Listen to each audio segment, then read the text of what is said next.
Absolutely not کی قیمت جھکا دے گا، ادا کر لے گا۔ سوال یہ ہے کہ کیا قوم عمران خان کو کھونے کی قیمت ادا کر سکتی ہے؟ کیا پاکستانی جن کی امید ہے عمران خان، ان کی امید ختم ہو جائے گی تو وہ کیا کریں گے؟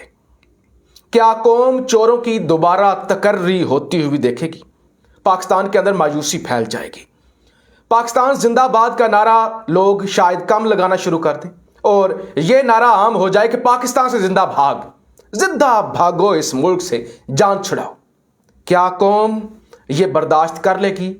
اور کیا قوم خودداروں کی طرح کیونکہ قومیں غیرت سے بنتی ہیں۔ جب خان صاحب سے ملاقات ہو رہی تھی 8 مارچ کو، تو خان صاحب سے یہ بھی سوال کیا گیا کہ خان صاحب آپ جو بڑے بڑے پنگے لے رہے ہیں، کیا آپ اس کے لیے تیار ہیں یا قوم اس کے لیے تیار ہے؟ تو خان صاحب نے کہا دیکھیں، غیرت بڑی چیز ہوتی ہے، قوموں کے اندر غیرت ہونا بڑا ضروری ہوتا ہے۔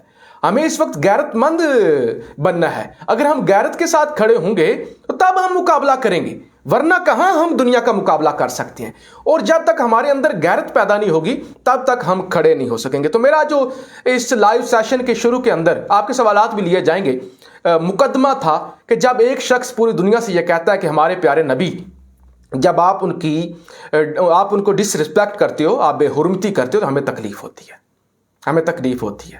ہمارے پیارے نبی ہمارے دل میں رہتے ہیں اور ہم جانیں نچھاور کر سکتے ہیں۔ یہ کوئی فریڈم آف سپیچ نہیں ہے کہ آپ آئیں اور آپ آ کے بکواس کرنا شروع کر دیں۔ کیا اس شخصیت کے ساتھ کھڑا ہونا پسند کریں گے، یا ایک ایسی شخصیت جس نے اسلام کا لبادہ اوڑھا ہوا ہے اور وہ ہر کسی کو یہودی اور یہود و نصارہ کا ایجنٹ کہتا پھرتا ہے اور خود اس میں دین نام کی کوئی چیز نہیں ہے؟